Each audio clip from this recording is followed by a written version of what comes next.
I won multiple lawsuits against a corrupt businessman who tried to destroy me for breaking his monopoly. I'm 26 and opened a liquor store in my small hometown this year. The nearest liquor store was 30 minutes away in the city, charging $15 for a six-pack of local beer that cost them $3. Highway robbery, but they had a monopoly. My friend's mom was president of the local bank. With COVID, we're desperate to give out business loans. Great rates right now. I pitched my idea, undercut the city store's 80% markup with my 40% markup. Still profitable, but fair. Got the loan, bought the old bank building, hired my dad, general contractor, for renovations. Opened in May. First week, $4,000 profit. The location was perfect, near a national forest, tons of weekend tourists. My girlfriend and I worked 12-hour days, but it was worth it. 3 weeks after Memorial Day, an old guy walked in. Friendly at first, then offered to buy my store. The amount wouldn't even cover my loan principal. "You'll be sorry you rejected that offer," he said, leaving. A month later, I got sued for libel by someone I'd never heard of. Googled him. It was the old guy. Turns out he owned both liquor stores in the nearby city and sat on city council. Further digging revealed the city had an ordinance.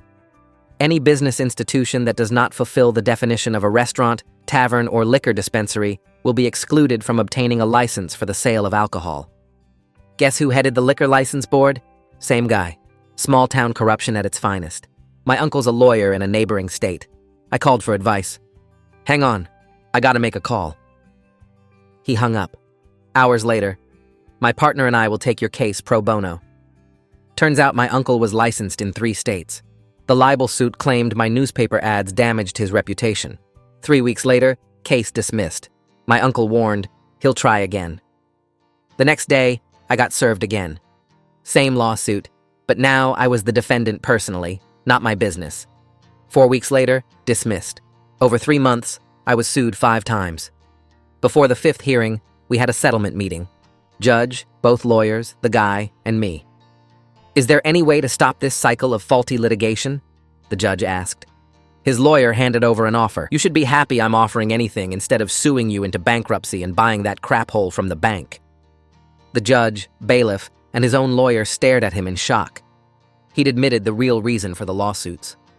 My uncle smiled. "Actually, I've taken all my nephew's cases pro bono. He's only spent gas money, and your outburst just guaranteed a lawsuit." The case was dropped days later. We're now preparing to sue him. I want to go big, get press attention. My uncle says we need to be careful not to appear vindictive. Last week, things escalated. A health inspector showed up. Anonymous complaint about rats. No rats. But he found violations, a slightly crooked shelf, a light bulb that was too dim. $500 in fines. Next day, another inspector. Fire safety, more mysterious violations. Another $500. Then the police. Reports of underage sales. I card everyone, even obvious seniors. They watched for 3 hours, found nothing. This continued daily. Building inspector, OSHA, even someone claiming to check our signage permits. My girlfriend quit. I can't handle this stress. My dad called. "Son, maybe you should just sell." But I'm stubborn. Then came the letter from my bank. They were calling in my loan early.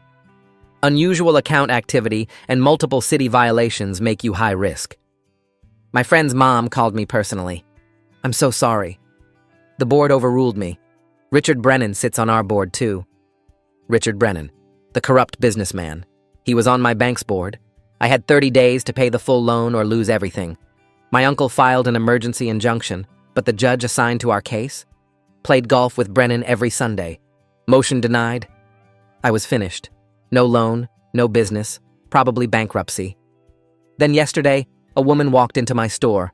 Professional, 50s, serious expression. "Mr. Davidson, I'm Agent Sarah Huffman, FBI. We need to talk about Richard Brennan." "FBI? We've been investigating him for 2 years. Racketeering, bribery, tax evasion. Your case gave us the final pieces." "I don't understand." "We need your cooperation. Wear a wire." He'd never talk to me. "He will if you agree to sell. Your store's success is tanking his profits. 3 of his managers quit to apply here." "And if I help?" "We arrest him, you get your business back. Plus whistleblower reward, 7 figures. She slid me a document. Brennan wasn't just corrupt. He ran interstate smuggling through his liquor network. There's one more thing. Your uncle's former DOJ. He called us day one. What? My phone rang. Uncle Jim. Hey, kiddo. Agent Huffman there? Uncle, what the hell? I've been hunting Brennan for 15 years. Ever since he got my partner disbarred. Your partner? Your Aunt Linda? She was a judge. Refused to rule in his favor. He destroyed her career. She killed herself 3 years later. I never knew Aunt Linda was a judge. This was all a setup? No, your business is real.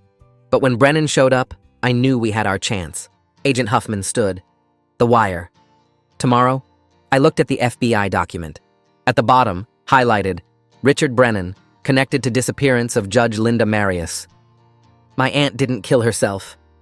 I stare at the FBI document, my hands shaking as I read the highlighted section again. Richard Brennan, connected to disappearance of Judge Linda Marius. The words blur together. My aunt didn't kill herself. Uncle Jim's voice comes through the phone speaker, calm and measured, like he's been waiting 15 years for this exact moment. Agent Huffman stands across from me, watching my face, probably reading every emotion I'm trying to hide. The document lists dates, locations, witness statements. There's a photo of Aunt Linda clipped to the corner. She's smiling in her judge's robes, confident, alive. I never knew her. She was just a name at family gatherings, a tragedy nobody talked about. Uncle Jim keeps speaking, explaining something about evidence and investigation, but I'm stuck on that photo. She looks like my mom. Same eyes, same smile. Brennan destroyed her because she wouldn't do what he wanted. Then he killed her and made it look like suicide. And Uncle Jim has been hunting him ever since, waiting for the right moment, the right case. My case. Agent Huffman pulls out more paperwork, spreading it across my counter. This is what wearing a wire means, she says. I need to act desperate enough to sell, which shouldn't be hard since I actually am desperate. The bank called in my loan. I have 30 days. I'm going to lose everything anyway. She shows me a list of things they need Brennan to admit on tape. It's longer than I expected. Specific phrases about the lawsuits, the inspections, the bank board interference. She needs him to connect the dots himself, to explain how he used his government positions to run his smuggling operation. The list has checkboxes next to each item like a grocery list. Get Brennan to admit he filed false lawsuits. Get him to discuss bribing inspectors. Get him to explain his interstate network. Each checkbox represents years in federal prison if we can make this work. I hang up with Uncle Jim without saying goodbye. Agent Huffman looks at me, waiting. I need time to think about this, I tell her. She shakes her head. Brennan might disappear if he suspects federal investigation. We've been watching him for 2 years. He's careful. One wrong move and he'll destroy evidence and run. She gives me until tomorrow morning to decide whether I'm willing to help. Then she pulls a business card from her pocket and leaves it on my counter next to the documents. The card is plain, just her name and a phone number. No FBI logo, no official markings. She walks to the door, pauses, looks back at me. Tomorrow morning, she says. After that, we move without you, and you lose your business anyway. The door closes behind her. I stand alone in my store surrounded by shelves of liquor bottles that might not be mine much longer. The card sits on the counter. The photo of Aunt Linda stares up at me from the document. I pick up my phone to call someone, anyone, but I don't know who to call. My girlfriend left. My dad told me to give up. My uncle has been using me for revenge. I'm completely alone in this. That night I can't sleep in the apartment I'm renting since losing my house felt inevitable. The place is small, furnished, temporary. I never unpacked the boxes in the corner because I knew I wouldn't be here long. I keep thinking about Aunt Linda, trying to remember her from childhood. There's a vague memory of a woman at Thanksgiving, laughing at something my dad said. Was that her? Or am I making it up because I want to remember? I wonder if Uncle Jim ever actually cared about my business or just saw an opportunity when Brennan showed up. Maybe both. Maybe he cared and saw opportunity and didn't see a difference. I stare at the ceiling. The apartment above me has someone walking around, footsteps crossing back and forth. It's past midnight. I check my phone. No messages. I pull up old family photos on social media, scrolling through my mom's albums. There she is, Aunt Linda at a family reunion. Nobody should have to deal with what Brennan put us through. She asks what I'm going to do. I don't know, I say. She tells me she knows I'll make the right choice, whatever that is. We hang up. I still can't sleep. In the morning, I call Agent Huffman and agree to wear the wire. Partly because I want to know the truth about Aunt Linda. Partly because I'm tired of Brennan winning. She answers on the first ring like she's been waiting by the phone. Good, she says. Come to the Riverside Inn outside town. Room 247. We have everything set up. Don't tell anyone where you're going. I drive out there, watching my mirrors for anyone following. The hotel is old, cheap, the kind of place where nobody asks questions. I park in back and take the stairs to the second floor. Agent Huffman opens the door before I can knock. At the hotel, Agent Huffman introduces me to two other FBI agents who will be monitoring the wire and providing backup. One is tall, 30s, introduces himself as Davis. The other is older, gray hair, says his name is Nixon. They show me the recording equipment, which is smaller than I expected. It looks like a thick bandage, flat against my skin. Nixon explains that I'll wear it under my shirt during the meeting with Brennan. The microphone is tiny, barely visible. Davis pulls out a laptop and shows me the audio quality. They can hear everything. Huffman hands me a small device that looks like a car key fob. Panic button, she says. Press it if things go wrong and we're coming in. I put it in my pocket. Nixon starts taping the wire to my chest, positioning it carefully. He tells me not to touch it, not to adjust my shirt, to act completely natural. The tape pulls at my skin. I can feel the weight of it, strange and foreign. The agents spend 3 hours coaching me on what to say and how to guide the conversation without being obvious. Huffman plays Brennan, sitting across from me at the hotel room table. She mimics his voice, his mannerisms, his way of leaning back when he's confident. Ask about the lawsuits, she says. Get him talking about why he filed them. Lead him to explain his strategy. We practice over and over. Davis critiques my performance, tells me I'm being too aggressive, too obvious. Brennan is smart and will be suspicious, he says. I need to seem genuinely defeated and desperate to sell. Nixon coaches me on body language. Don't lean forward, don't make too much eye contact, keep my shoulders down. Look beaten, look like I've given up. It's not hard to tap into that feeling because part of me has given up. Agent Huffman explains that they already have evidence of Brennan's interstate smuggling operation, but need him to admit to the local corruption and intimidation tactics. The smuggling charges alone won't stick without proving he used his government positions to make the operation work. They need him to connect the dots. They need him to explain how being on city council, on the liquor license board, on the bank board, all served his criminal enterprise. She shows me more documents, more evidence they've collected. Financial records showing money moving between his stores and shell companies. Shipping manifests that don't match inventory. Testimony from his former employees about illegal products moving across state lines. It's all there. But without the local corruption piece, a good lawyer could argue he's just a businessman who made some mistakes. They need the whole picture. They need him to admit he used government power for criminal purposes. I practice the conversation over and over with Davis playing Brennan while Huffman and Nixon critique my performance. They keep telling me to seem more broken, more willing to accept whatever he offers. Davis is good at playing Brennan. Too good. He leans back in his chair, smirks, makes lowball offers. He insults my business, my decisions, my future. Each practice run feels real. Each time I have to swallow my anger and play defeated. By the third hour, I'm exhausted. My shirt is damp with sweat from the wire taped to my chest. Huffman finally nods. You're ready, she says. We set up the meeting for tomorrow afternoon at your store, 3 p.m. Don't be late, don't tell anyone. And remember, we'll be listening to everything. My phone buzzes against the hotel desk. Uncle Jim's name lights up the screen. I stare at it until the call goes to voicemail. 2 minutes later, it buzzes again. Same name.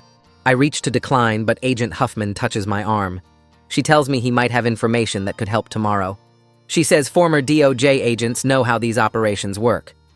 I pick up on the third ring. Uncle Jim asks if I agreed to wear the wire. His voice sounds different from usual, tighter somehow. I tell him yes, I'm helping the FBI. Then I add that we need to talk about Aunt Linda when this is over. The silence stretches long enough that I check if the call dropped. He finally says he understands I'm angry. He insists everything he did was to protect me, while also getting justice for Linda. The words come out rehearsed, like he's been preparing this speech for years.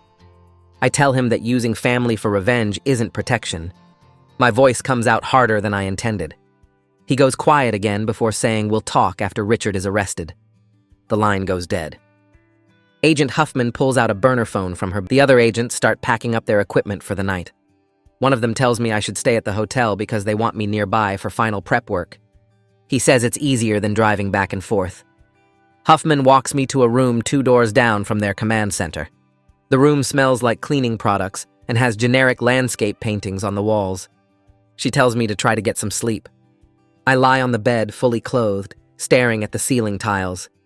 My brain won't shut off. I run through conversation scenarios, imagining different ways Richard might respond. I picture him figuring out I'm wearing a wire and what happens next. The scenarios get worse as the night goes on. Around 4 a.m., I finally drift off, but I wake up an hour later from a dream where Richard is ripping the wire off my chest. Morning comes too fast. One of the agents knocks at 7 a.m. with coffee and a bagel I can't eat. At 8 a.m., they bring me back to the command center. The senior agent, whose name I still don't know, tells me to take off my shirt. He pulls out the recording device, which is smaller than I expected, maybe the size of 2 stacked quarters. He tapes it carefully to my chest, pressing the edges down to make sure it stays. The wire runs along my side and connects to a small transmitter that clips to my belt. He makes me walk around the room, sit down, stand up, reach for things on high shelves. He watches how I move and adjusts the wire twice. He tells me not to unconsciously touch or adjust it during the meeting. He says people tend to fidget when they're nervous, and that's how they get caught. Agent Huffman pulls up a chair across from me. She reviews the key points one more time. She needs Richard to admit he filed false lawsuits against me. She needs him to explain how he used his government positions to harass me. She needs him to confirm he influenced the bank through his board position. She emphasizes that I need him to explicitly connect these actions to forcing me to sell. She says the connection is what makes it racketeering instead of just corruption. The other agents drill me on specific phrases that might get Richard talking. They tell me to act defeated but not suspicious. They say I should seem grateful he's still offering anything at all. We practice until my responses sound natural. At 2 p.m., I get in my car. 2 FBI vehicles follow at a distance, far enough back that they won't be obvious. Agent Huffman, she tells me to breathe normally and trust the equipment. I pull into the parking lot behind my store. The building looks different somehow, smaller maybe. My hands shake as I unlock the back door. Inside, everything is exactly how I left it yesterday. I start straightening shelves even though there are no customers and the shelves don't need straightening. My hands won't stop shaking. I keep reminding myself to breathe normally. I catch myself reaching for the wire under my shirt and force my hand back down. The clock on the wall ticks toward 3 p.m. Each minute feels like it takes an hour. At exactly 3 p.m., Richard's Mercedes pulls into the parking lot. I watch through the window as he gets out, adjusting his jacket. He walks in with the same confident smile he had during our first meeting months ago. He looks around the store slowly, taking in the shelves and the layout. He comments that it's a shame I couldn't make it work. His voice has that fake sympathy that makes my skin crawl. I force myself to nod in agreement. I tell him the bank called in my loan and I'm out of options. The words taste bitter, but I keep my voice flat and defeated. He sits down at the small table I use for paperwork, the chair creaking under his weight. He asks what I'm willing to accept. He pulls a folder from his briefcase, the papers already prepared. The offer is sitting right there, typed up and ready for my signature. I look at the number on the paper. That won't even cover half of what the bank is calling in, let alone give me anything to start over with. I tell him that's not enough to cover my debts, and he shrugs like he's talking about the weather. He says that's what happens when you refuse reasonable offers and force people to take drastic measures. The way he says it makes my stomach turn. I ask him what he means by drastic measures, trying to keep my voice steady even though my hands are shaking under the table. He leans back in his chair, and this satisfied smile spreads across his face like he's been waiting for me to ask. He starts listing everything he did, the lawsuits, the inspections, talking to the bank board, and he's not even trying to hide it. He sounds proud, like he's explaining a clever business strategy instead of admitting to destroying someone's life. He talks about each lawsuit like it was a chess move, describing how he filed the first one knowing it would get dismissed, but also knowing it would cost me time and stress. He admits that filing multiple lawsuits was designed to drain my resources and make me desperate, and that he never expected to win any of them. The goal was always to force me into this exact situation where I'd have to sell for whatever he offered. I can feel the wire taped to my chest, and I'm terrified he'll somehow notice it, but he just keeps talking. I ask about the daily inspections, and he actually laughs. He says he has friends in every department who owe him favors, people he's helped out over the years, or given campaign money to, or just done business with long enough that they'll do what he asks. He describes calling in those favors to make my life miserable, sending inspectors to find violations that didn't matter, writing up citations for shelves being slightly crooked or light bulbs being dim. Agent Huffman's voice comes through my earpiece so quietly, I almost miss it, telling me they're getting everything on tape and I'm doing great. Richard keeps going, explaining that he's been running liquor distribution in this region for 20 years, and he's not about to let some kid with a business loan mess up his operation. He talks about his network like it's completely normal, mentioning how he moves product across state lines and has connections in 3 states that help him avoid taxes and regulations. I push him on the bank loan being called in early, acting like I'm just trying to understand how everything fell apart so fast. He confirms that he used his position on the bank board to pressure them into declaring me high risk. He says it was easy once he showed them all the inspection violations, even though he's the one who arranged those violations in the first place. He leans forward now, his elbows on the table, and tells me I should have taken his first offer because now I'm losing everything anyway. The only reason he's offering anything at all, he says, is because buying the building from the bank would take a few extra weeks, and he wants to reopen under his own name right away. He's already got plans for the space, already hired managers, already printed new signs. I force myself to ask if he did the same thing to other people who tried to compete with him, and his expression changes. It gets darker, harder, and for the first time I see something mean in his eyes. He mentions 2 other businesses that tried to open in the area over the years, both of which closed after having similar problems with inspections and licensing and mysterious financial troubles. He makes it clear he has no regrets about any of it, that this is just how business works when you're protecting your territory. Agent Huffman's voice comes through again, telling me I have enough and I should wrap it up safely. I tell Richard I need a day to think about his offer, that it's a big decision, and I want to make sure I'm doing the right thing. He stands up, straightening his jacket, and says, "I have until tomorrow morning." After that, the offer disappears completely, and he'll just wait for the bank to foreclose. As he walks toward the door, he turns back like he just remembered something. He mentions that he heard I have a lawyer helping me, some family member who thinks he can fight this. Richard says it doesn't matter because judges in this county know who really runs things, and he's made sure my emergency injunction was denied. He's still smiling when he walks out the door. I watch him stand there, straightening his jacket like he just closed a normal business deal, and something in his face shifts. He gets this look, almost proud, like he wants me to understand how clever he's been. He mentions Judge Guthrie by name, saying they go way back, that they're close friends who help each other out. He talks about doing favors for the judge over the years, making problems disappear when needed, smoothing things over with people who might cause trouble. My hands grip the edge of the table because I know this is it. This is exactly what Agent Huffman needed on tape. Proof that he's been corrupting judges and not just harassing me. He keeps talking, explaining how judges in this county understand how things work, how they know who really runs the show around here.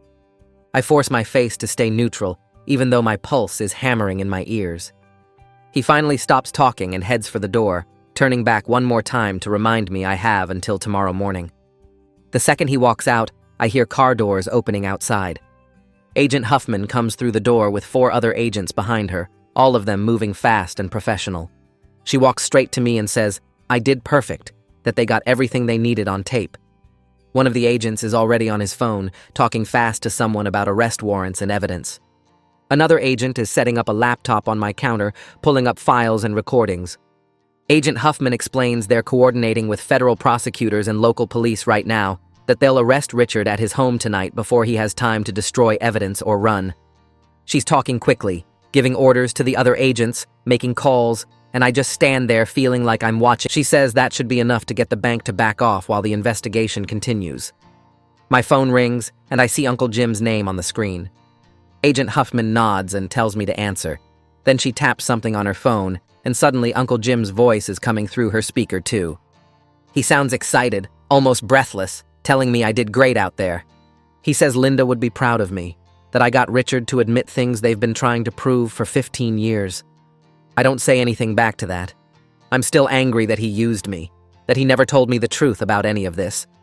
Requested Reds is on Spotify now. Check out link in the description or comments. Agent Huffman is watching my face, and she must see something there because she takes the phone and starts talking to Uncle Jim about next steps and legal procedures. The other agents are packing up equipment and making more calls. One of them is talking about getting a judge to sign off on the arrest warrants within the next hour. Agent Huffman hands my phone back and tells me I need to go to the hotel where they had me staying before. She says I can't be here when they arrest Richard, that I need to be somewhere safe in case he has people watching the store. I lock up and follow one of the agents to an unmarked car. We drive to the hotel in silence, and he walks me up to the room, checking inside before leaving me alone. I sit on the bed and finally pull the wire off my chest, the tape ripping at my skin. My hands are shaking now that it's over. I turn on the TV but can't focus on anything. Agent Huffman texts me updates every 30 minutes. The first one says they're moving into position. The second says the warrants are signed. The third says they're at Richard's house. At 8 o'clock, my phone buzzes again, and this time the message says both Richard and Judge Guthrie are in federal custody. I read it 3 times before it feels real. I think about calling my dad, but I don't know what to say yet. I order food, but barely eat it. I keep checking my phone even though Agent Huffman said she'd contact me in the morning. I finally fall asleep around midnight with the TV still on. The next morning, Agent Huffman shows up at 7 with coffee and a folder full of papers. She sits across from me at the small hotel table and starts going through what they found when they searched Richard's properties. She says they discovered financial records going back decades, proof of bribery and tax evasion, and smuggling operations worth millions of dollars. She shows me spreadsheets with numbers that don't make sense to me, names of people and businesses, dates of transactions. She explains that Richard wasn't just running liquor stores, he was moving illegal products across state lines and using his government positions to protect the operation. She flips to another section of the folder, and I see Aunt Linda's name on top of a page. Agent Huffman's voice gets quieter as she explains what happened to Linda. She says Richard had Linda disbarred through false ethics complaints after Linda ruled against him in a major case years ago. The FBI has been investigating Linda's car accident, and they believe Richard arranged it, though they can't prove murder without more evidence. She shows me the ethics complaints, all of them fake, all of them designed to destroy Linda's career. She shows me reports about the accident, about the investigation that ruled it a suicide, about the inconsistencies that made the FBI suspicious. I stare at Linda's photo in the file, a professional headshot from when she was still a judge. She looks confident and serious, and nothing like the broken person Uncle Jim described. Agent Huffman closes the folder and tells me the case against Richard is solid now because of what I got on tape. She says he'll probably take a plea deal to avoid trial, but either way, he's going to prison for a long time. I thank her, and she leaves, saying she'll be in touch about next steps and about the whistleblower reward. I sit alone in the hotel room for another hour before I text Uncle Jim asking him to meet me at a coffee shop outside town. He responds immediately saying he'll be there in 2 hours. I get to the coffee shop early and sit in a booth in the back corner. When Uncle Jim walks in, he looks different from I remember from just a few days ago. He looks older, more tired, like carrying all this weight for 15 years has finally caught up with him. He sits down across from me and orders coffee but doesn't drink it. I ask him why he never told me the truth about any of this. He takes a long breath and starts explaining that when I called him about Richard's first lawsuit, he recognized the tactics immediately. He knew it was Richard, knew this was his chance to finally get evidence that would stick. He says he should have told me what was really happening, but he was afraid I'd refuse to help if I knew I was used for his revenge against the man who destroyed Linda. He admits that everything he did was about Linda, about getting justice for her, about making Richard pay for what he did. I tell him I understand wanting justice, but using family to get revenge is wrong. He nods slowly and says he knows, says he's thought about it every day since I called, says he almost told me the truth a dozen times, but couldn't risk losing the opportunity. He tells me about Linda, about who she really was before Richard targeted her. He describes a judge who wouldn't compromise, who stood up to corruption even when it cost her everything. He talks about finding her after the accident, about knowing in his gut that Richard had killed her, but having no way to prove it. His voice cracks when he describes the 15 years of watching Richard continue his corruption while being powerless to stop him. I realize Uncle Jim has been living with this anger and grief for longer than I've been an adult. I'm still mad at him for using me, but I understand why he did it, and that understanding sits heavy in my chest. I tell him he's right. I would have refused if I'd known the truth from the start. Using family members for personal revenge is exactly the kind of corruption we're supposed to be fighting against. He doesn't argue back or try to defend himself, just sits there nodding slowly like he expected this reaction all along. He says he's sorry for not being honest with me, but then he looks me straight in the eye and says he'd do it all again because Richard destroyed Linda and deserves to pay for what he did. The honesty of that statement hits harder than any excuse would have. We sit in silence for a while, both staring at our coffee cups that neither of us has touched. The quiet feels heavy, like there's 15 years of grief and anger filling the space between us.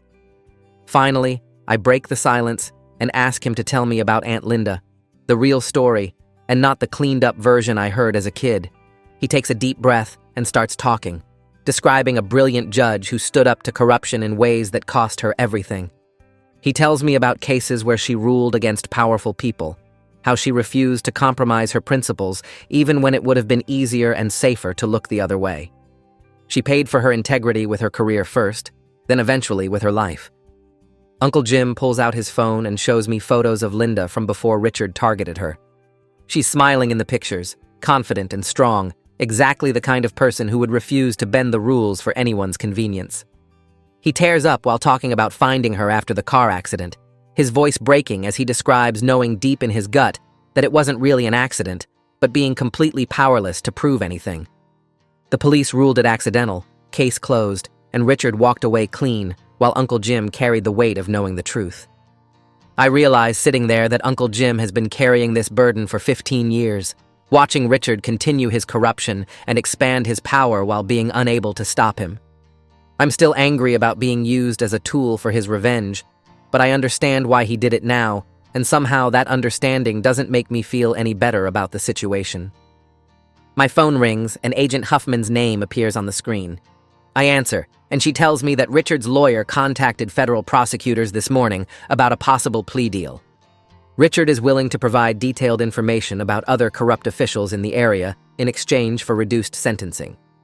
She explains that his cooperation could expose an entire network of local corruption involving people we haven't even identified yet. The investigation might expand to include city council members, county officials, and business owners across 3 states. I thank her for the update, and she says she'll keep me informed as things develop. An hour later, my friend's mom calls. Her voice sounds shaky and upset as she apologizes for what happened with the loan. She explains that the bank board held an emergency meeting yesterday and voted to reverse the early loan call based on FBI evidence of illegal interference. The board members who voted with Richard are being investigated now, and she says the whole situation makes her sick because she trusted people who turned out to be corrupt. She offers to extend my loan terms to help me recover from the business losses, adding extra time and reducing my monthly payments. I tell her I appreciate it, and that I never blamed her personally for what happened. She sounds relieved and says she's proud of me for not giving up when things got bad. The next morning, I wake up to missed calls and text messages. Local news outlets picked up the story of Richard's arrest overnight, and apparently it's getting significant coverage. I drive to my store expecting a normal, quiet Tuesday, but when I pull into the parking lot, there are cars everywhere. Inside, customers fill every aisle, picking up bottles and asking questions about what happened. A woman tells me she drove 40 minutes from the next county because she wanted to support a local business that stood up to corruption. Sales triple that day, compared to my best previous day, and people keep coming in throughout the week. Tourists stopping by on their way to the National Forest make a point of shopping at my store instead of Richard's locations in the city. My phone buzzes with a text from my ex-girlfriend saying she saw the news coverage and asking if I'm okay. I text back that I'm surviving and thank her for listening that night when I called her scared and stressed. She responds saying she's proud of me for not giving up when everyone told me to quit, and we leave the conversation at that. It feels like closure without needing to say more. Over the next week, Agent Huffman keeps me updated on how the investigation is expanding. Richard's plea deal is revealing corruption that goes deeper than anyone expected, involving city council members who took bribes, county officials who ignored violations for money, and business owners across 3 states who participated in the smuggling operation. Each update brings news of another arrest or resignation. Judge Guthrie resigns from the bench on Thursday and accepts his own plea deal that includes disbarment and prison time. 2 city council members get arrested on Friday morning. By the following Monday, the entire liquor license board is dissolved, pending a full investigation of its practices and the people Richard placed on it. The local newspaper runs daily stories about the corruption network being dismantled, and my store gets mentioned in most of them as the business that helped expose everything. More customers keep showing up, telling me they respect what I did and want to support someone who fought back instead of giving in. Uncle Jim and Corey file the civil lawsuit 3 days after Richard's arrest. The paperwork arrives at my store by courier, and I flip through pages of legal language that basically says Richard owes me for everything he put me through. Agent Huffman stops by that afternoon and tells me the criminal evidence makes this straightforward, that Richard's lawyers will probably push for settlement instead of letting this go to trial. She says the wire recording alone proves harassment and abuse of power, and his own admission about the lawsuit seals it. I ask how long it takes, and she shrugs, says maybe 2 months if his lawyers are smart, longer if they want to fight. I sign the papers Uncle Jim needs and send them back, then go back to restocking shelves because the store still needs to run even while everything else is happening. My dad shows up the next morning without calling first. He walks in looking tired and older than I remember, and he stands by the counter for a minute before saying anything. He tells me he's sorry for advising me to sell, that he was scared Richard would hurt me or burn the building down or something worse. I tell him it's okay, but he shakes his head and says it's not, that he should have trusted me to handle it. He asks if there's anything that needs fixing, and I show him the crooked shelf that health inspector cited, the dim light fixture, the fire extinguisher mount that's supposedly wrong. We spend the afternoon fixing everything properly, replacing the shelf bracket and installing a brighter bulb and remounting the extinguisher according to actual code instead of whatever made-up standard those corrupt inspectors used. He doesn't talk much while we work, but it feels good to have him there, like we're building something together again, instead of him telling me to give up. When we finish, he tells me he's proud of me for not quitting, and I believe him this time. The newspaper reporter calls 2 days later asking for an interview. She's from the local weekly paper that covers town council meetings and high school sports, and suddenly she's got the biggest story in years. We meet at the store after closing, and she sets up a recorder on the counter, asks me to start from the beginning. I tell her about opening the business and Richard's first visit, about the lawsuits and the inspections and the bank calling in my loan. I'm careful to mention Uncle Jim and the FBI multiple times, making sure people understand I didn't do this alone. She asks if I ever considered selling and walking away, and I admit I came very close, that there were nights I was ready to give up. She writes everything down and takes photos of the store, says the story will run next week. I ask her not to make me sound like some hero because I'm not. I just got lucky that Uncle Jim had history with Richard and the FB. I was already investigating. She promises to keep it balanced, but I can tell she's excited about the story, about having something bigger than school board drama to cover. Agent Huffman emails me the following Monday with news about the whistleblower reward. She says my cooperation was essential to proving the racketeering charges, that wearing the wire and getting Richard to admit everything on tape closed gaps in their case. The reward amount depends on what assets they recover from Richard's operation, but she estimates several $100,000, maybe more. It takes months to process through federal bureaucracy, but the money is real and it's coming. I read the email 3 times to make sure I understand it correctly, then sit in my empty store trying to process that this nightmare might actually end with me ahead instead of bankrupt. The money would cover my loan completely with enough left over to expand the business, maybe even buy a house instead of renting. I forward the email to Uncle Jim, and he calls within minutes, tells me this is what happens when people fight back instead of accepting corruption. I want to feel good about it, but mostly I'm just tired. The prosecutor contacts me 2 weeks later about Richard's sentencing hearing. She says it's scheduled for 3 months out and asks if I want to give a victim impact statement, where I tell the judge how Richard's crimes affected me. I agree immediately because I need to say something about what this cost me, about the stress and the fear and almost losing everything. She sends me guidelines about what to include and what to avoid, tells me to focus on personal impact rather than requesting specific punishment. I start writing notes about sleepless nights, and my girlfriend leaving and my dad telling me to give up, about feeling like the system was rigged against me until the FBI showed up. The statement grows longer each time I work on it, and I keep having to cut parts that sound too angry or vindictive. The prosecutor reviews my draft and says it's good, but needs to be shorter, more focused on specific harm rather than general frustration. I revise it 3 more times before she approves the final version. Uncle Jim and I start meeting for coffee every Thursday morning.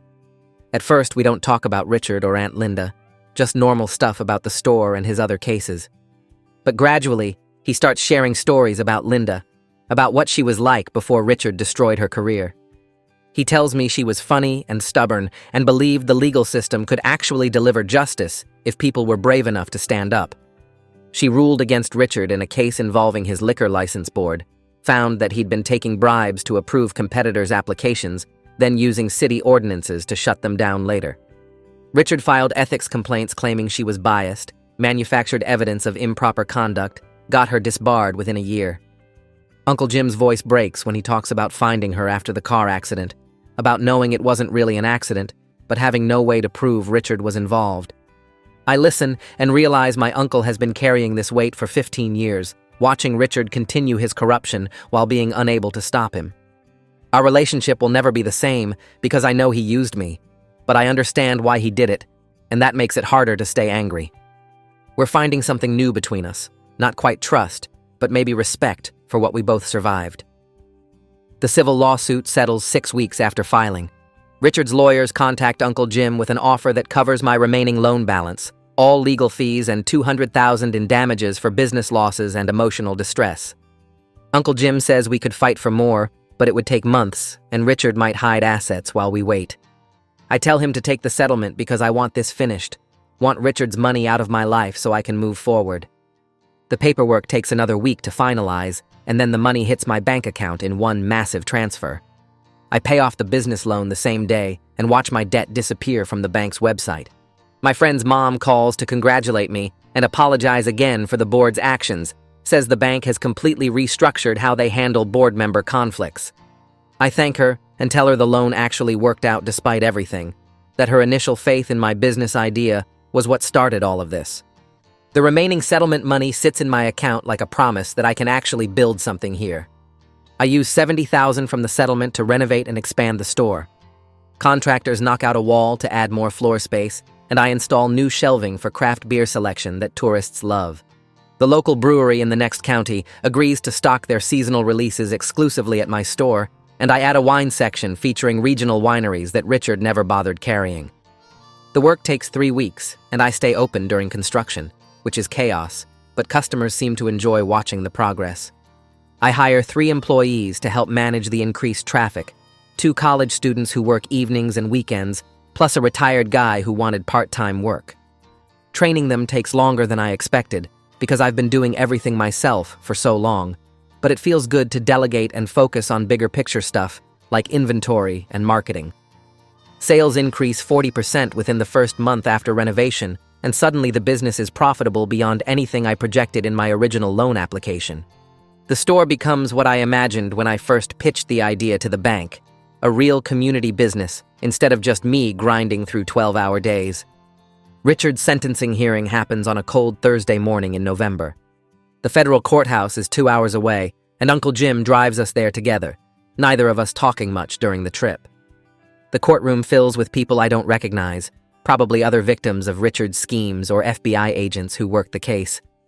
Agent Huffman sits in the front row and nods when I walk in. The judge enters and everyone stands. Then Richard is brought in wearing an orange jumpsuit instead of his usual expensive suit. He looks smaller somehow, less threatening than the man who walked into my store and tried to destroy everything. The prosecutor presents evidence and witness statements, and then it's my turn to read my victim impact statement. I walk to the podium with my printed pages, and my hands shake as I start reading. I describe opening my business with hope and excitement, then watching Richard systematically try to crush it through corruption and abuse of power. I talk about my girlfriend leaving and my dad telling me to give up, about lying awake at night wondering if I should just sell and walk away. I explain how his actions nearly destroyed my faith in the justice system, made me believe that corrupt people always win if they have enough power. My voice cracks when I mention almost losing everything, and I have to pause before finishing. The judge listens without expression and thanks me when I'm done. She sentences Richard to 12 years in federal prison, plus restitution to his victims, and I feel relief mixed with exhaustion wash over me. 12 years won't undo what he did to Aunt Linda or the other people he hurt, but it's something real, and it means he can't hurt anyone else for a long time. Agent Huffman catches me outside the courthouse after the hearing ends. She tells me the case is officially closed, that my cooperation helped dismantle a corruption network that operated for 2 decades. 15 people have been charged so far, including city council members and county officials, with more investigations ongoing. She says my willingness to wear that wire made it all possible, that without Richard admitting everything on tape, they couldn't have connected the local corruption to his interstate smuggling operation. I thank her for giving me the chance to fight back instead of just accepting defeat, and she smiles and says, "I did the hard part by not giving up when everyone told me to quit." She hands me her card and tells me to call if I ever need anything, then walks back into the courthouse. Uncle Jim and I drive home in silence, both of us processing what just happened. Richard is going to prison, and I still have my business, and Aunt Linda finally got some measure of justice, but none of it feels as satisfying as I expected. Mostly I just feel tired and ready to move forward with my life, to run my store and stop thinking about corruption and federal investigations. The victory is real, but it cost me things I can't get back, and that's something I'll have to live with even as everything else gets better. 4 months after Richard's arrest, the whistleblower reward finally came through. $340,000 deposited into my account on a Tuesday morning, and I stared at the bank app on my phone for 10 minutes, making sure it was real. I paid off the business loan that same day, walked into the bank, and handed them a cashier's check for the full remaining balance. My friend's mom shook my hand and congratulated me, and I felt lighter walking out than I had in months. I used $50,000 for store improvements, new shelving and better lighting, and a proper point-of-sale system that didn't crash every third transaction. Another $100,000 went into a high-yield savings account earmarked for college funds, even though I didn't have kids yet and wasn't even dating anyone. The rest I kept for operating capital and emergencies, because I'd learned the hard way that you never know when someone powerful might decide to destroy you. My friend's mom called me into her office 2 weeks later to talk about the bank's restructuring. The board had been completely overhauled after federal investigators found evidence of Richard's interference in loan decisions. 3 board members resigned, 2 were forced out, and new oversight policies were implemented to prevent anyone from using their position to target specific businesses. She told me my case changed how local banks operate, that they now have mandatory reporting requirements for any board member who tries to influence lending decisions for personal reasons. I thanked her for the original loan and for fighting the board when they tried to call it in early.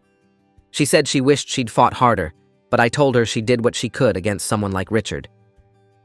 6 months after the arrest, Uncle Jim organized a memorial service for Aunt Linda at the church where she used to volunteer. I drove 3 hours to attend, arriving early to help set up chairs and arrange photos on a table near the altar. Family members I hadn't seen in years showed up, cousins and aunts and uncles who remembered Linda as the brilliant young judge she'd been before Richard destroyed her. Uncle Jim gave a speech about justice delayed but finally delivered, about how Linda would have been proud that her case helped bring down someone who'd corrupted the system for decades. He cried during the speech, and I'd never seen him cry before. Afterwards, people shared stories about Linda that I'd never heard, about her sharp sense of humor and her refusal to compromise her principles, even when it cost her everything. I realized I'd spent my whole adult life not knowing this woman who'd shaped Uncle Jim's entire mission, and that felt like another loss on top of the original one. I met my ex-girlfriend for coffee 3 weeks later at a place halfway between our towns. She looked good, healthier than when we'd been together during the worst of the harassment campaign. We talked about everything that happened, about Richard's arrest and the trial and the whistleblower reward. She told me she was dating someone new, a teacher she met through mutual friends, and that he was kind and stable and didn't bring federal investigations into their relationship. I was genuinely glad she got out before things got worse, before the wire and the arrest and all the complications that followed. We agreed to stay friends and exchanged numbers, and when we hugged goodbye in the parking lot, it felt like real closure instead of the messy ending we'd had before. The store's first anniversary approached in early May, and despite everything, I'd turned a profit that exceeded my original projections by 40%. The tourist season had been strong, and local support after Richard's arrest brought in customers who'd never shopped at my store before. I planned a celebration event with local vendors setting up booths in the parking lot, craft beer tastings inside, and a band playing covers on a small stage. I spent 2 weeks coordinating with vendors and getting permits and arranging for extra parking in the vacant lot next door. The event felt important, not just as a business milestone, but as a way to thank the community for supporting me when I could have lost everything. Uncle Jim helped me establish a small legal fund for other small business owners facing harassment or corruption, using $75,000 from my whistleblower reward. We named it the Linda Marius Justice Fund and set up a nonprofit structure with Uncle Jim and 2 other lawyers on the board. The fund would provide free legal consultation and, in some cases, pro bono representation for business owners targeted by powerful interests. Uncle Jim handled all the paperwork and legal setup, and we launched it quietly without press attention. It felt like turning pain into something that could actually help people, like making Linda's story mean something beyond just revenge against Richard. The anniversary celebration brought over 300 people to the store on a Saturday afternoon. Local officials gave speeches about standing up to corruption and supporting local businesses against monopolistic practices. The mayor, who'd been elected after 2 city council members were arrested in Richard's case, talked about rebuilding trust in local government. I stood near the beer tasting table watching people fill the parking lot and the store, families and tourists and locals who'd become regular customers over the past year. Someone from the local paper interviewed me, and I talked about the importance of fair competition and community support. I realized my business had become a symbol of resistance against the kind of power Richard represented, and that felt bigger and more important than just running a profitable store. That evening after everyone left, I stood in my store looking at the shelves I'd stocked and the business I'd built and nearly lost. Empty plastic cups littered the floor, and the parking lot needed cleaning, but I felt satisfied in a way I hadn't expected. The victory cost me my relationship with my girlfriend, cost me my innocence about family loyalty and Uncle Jim's motives, cost me months of stress and fear that I'd never completely forget. But I was still here, and Richard wasn't, serving 12 years in federal prison while I ran a successful business in my hometown. That wasn't perfect justice, because perfect justice would mean Aunt Linda never died and Richard never had the power to destroy people in the first place. But it was real justice, the kind that actually exists in the world instead of the kind you wish for, and sometimes that has to be enough. All right, that's it for today. Honestly, I just love that you're here listening to these with me. It never gets old. Hope this one left you smiling a bit.